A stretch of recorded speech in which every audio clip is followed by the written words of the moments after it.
आता लाडक्या बहिणीचं फिजिकल व्हेरिफिकेशन केलं जाणार आहे आणि या व्हेरिफिकेशन नंतर अनेक महिलांचा बंद झालेला हप्ता पुन्हा सुरू होऊ शकतो। नमस्कार माझ्या सर्व लाडक्या बहिणींनो, स्वागत आहे तुमचं तुमची बातमी अक्षय या YouTube चॅनलमध्ये। लाडकी बहीण योजनेच्या लाभार्थी महिलांसाठी आजची बातमी खूपच महत्त्वाची आहे। ज्यांचे हप्ते बंद झाले आहेत, ज्यांचे नोव्हेंबर डिसेंबरचे पैसे आलेले नाहीत आणि ज्यांची ई-केवायसी चुकली आहे, अशा सर्व महिलांसाठी आज दिलासादायक अपडेट समोर आलेला आहे।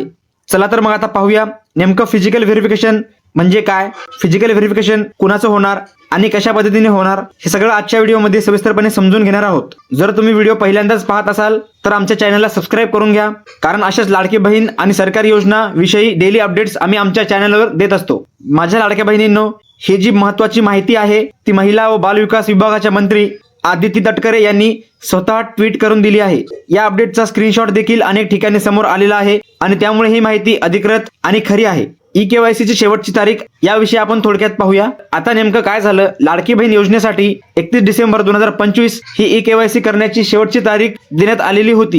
ही तारीख पुढे वाढवून देण्यात आली नाही। याच कालावधीत ई-केवायसी करताना अनेक महिलांकडून होय किंवा नाही या पर्यायामध्ये चूक झाली। काही महिलांनी चुकून असा पर्याय निवडला की आमच्या कुटुंबामध्ये सरकारी नोकरी करणारी व्यक्ती आहे किंवा सरकारी पेन्शन घेणारी व्यक्ती आहे आणि या चुकीमुळे त्यांचे पैसे थांबण्यात आले। बऱ्याच जणांचे हप्ते बंद झाले, नोव्हेंबर डिसेंबरचे पैसे आले नाहीत। आता आपण पाहूया या सर्वांवर उपाय काय। माझ्या लाडक्या बहिणींनो, याच समस्येवर उपाय म्हणून आता शासनाकडून फिजिकल व्हेरिफिकेशनचा निर्णय घेण्यात आला आहे।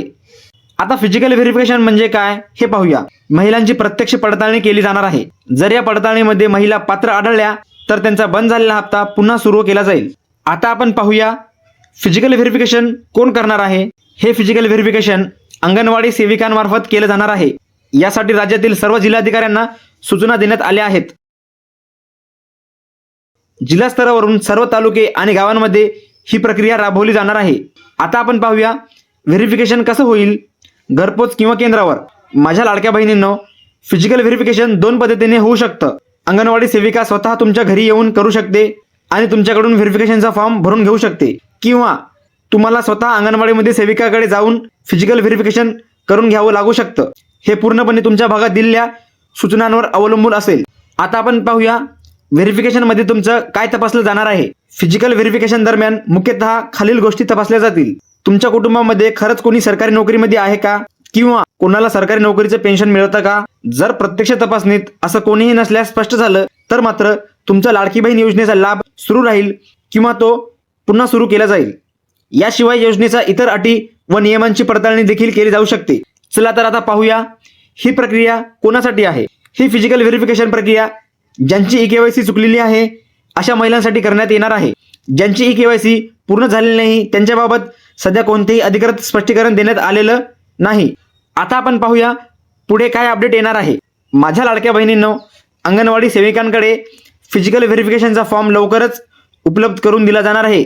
फॉर्म मिळाल्यानंतर तो कसा भरायचा, त्यामध्ये कोणकोणती माहिती द्यायची, फॉर्म सबमिट झाल्यानंतर पैसे कधी सुरू होतील याबाबतची सगळी माहिती वेळोवेळी तुमच्यापर्यंत पोहोचवली जाईल। माझ्या लाडक्या बहिणींनो, लाडकी बहीण योजनेशी संबंधित अशाच महत्त्वाच्या आणि अधिकृत आणि उपयुक्त अपडेटसाठी चॅनलला सबस्क्राइब करून ठेवा। व्हिडिओ उपयुक्त वाटला असेल तर लाईक करा आणि गरजू महिलांपर्यंत पोहोचण्यासाठी शेअर करा। धन्यवाद। पुन्हा भेटूया अशाच नवीन अपडेट्ससह। तोपर्यंत जय महाराष्ट्र।